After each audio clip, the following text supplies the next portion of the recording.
Ayan mga bay, so mag-video tayo ngayon. So mag-unboxing tayo ng mga sapatos na bagong sapatos. So nakita ko na itong Adidas. Ayan. Ito yung Adidas na pangalan ito is Wonder Beach eh. Ang ganda niya. Ayan, Wonder Beach. Ang ganda ng kulay niya. Ayan. Yung material na ginagamit dito is mesh tapos suede. Ayan. Yung sapatos na to is premium quality, kaya yung retail price ito is sobrang sobrang mahal. Kung gusto niyo pong bumili ito, PM nyo lang ako, ha?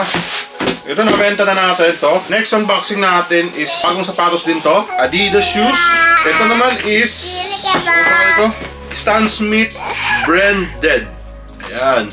Tapos meron siya dito sa box niya dito. Ayan. Na nakalagay ulo. Naka-transparent siya. Ayan. Tapos sa loob may nakalagay na branded. Ayan, makikita niyo ba?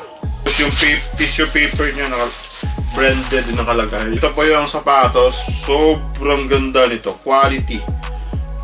Stan Smith quality. Ang lambot ng leather niya. Makikita nyo ba yan? Pinipisil-pisil ko.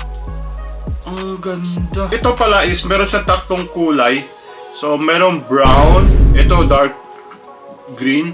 Tapos meron pa yung isa, nakalimutan ko anong kulay yung ilalagay ko na sa screen. And kung gusto niyo pong bumili ito, as available po ito. Premium quality po ito, ha. Premium quality. Hindi po siya yung ordinary na Stan Smith. Tapos meron pa siyang extra laces na parang rope style. Ayan. Ang ganda. Tapos sa loob, merong logo ng branded. Ayan. Kumikita niyo diyan. Kung gusto niyo pong bumili ito, PM lang kayo sa Kalikix, ha. So nakabenta din tayo ng Adidas Volume 8 na pink colorway. Ayan. Ito, meron akong 2 size ito. Isa nabenta ko na. Ang natira ko lang dito is size 8 na natira. Kung size 8 ka, kung trip mo to. Ayan. Next, ito nabenta ko din to online. Ito nabenta ko sa online, sa Elias. Itong Dunk Low na lemon. Ayan. Ayan. Sa lahat po ng Dunk Low na nawakan ko, ito po yung Dunk Low na maganda yung quality. Maganda. Napakalambot ng quality ito. Napakalambot. Tapos ang ganda pa ng outsole nyo. Hindi siya ordinary na outsole ng mga Dunk. Next, meron na tayong nabentang alam niyo na ito kung anong box to. Anthony Edward. Ayan. So dalawa nabenta ko nito. Isa sa online tapos isa naman sa tao. Ipapaship ko. Both sila ipapaship ko.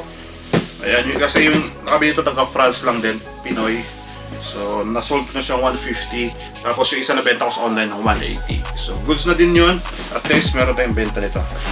Pero meron pa akong available ito kung trip nyo. Nakikita nyo ito sa mga vlog ko. Yan, itong Adidas na Anthony Edward. Yan, sobrang ganda ito, promise. USA Limited Edition. Makikita nyo stamp, may USA dyan nakalagay. Tapos logo ni Ant-Man. Sobrang ganda to, promise. Ayan, ang ganda ito sa personal. Tapos, ito nabenta na natin tong Ito nabenta na pala natin tong Jordan 1 Low na triple black. So, ito po yung Jordan na okay natin sa flea market. So, nasold ko na po siya sa Vinted. So kung meron kang Vinted bike, follow mo ako sa Vinted. Yan po yung Vinted na ginagamit ko. Follow mo ako dyan kung trip mo. Sana nagustuhan niyo po itong video na to. Kung nagustuhan niyo, huwag niyo pong kalimutan mag-like and follow dito sa page na to. Let's go! Bro!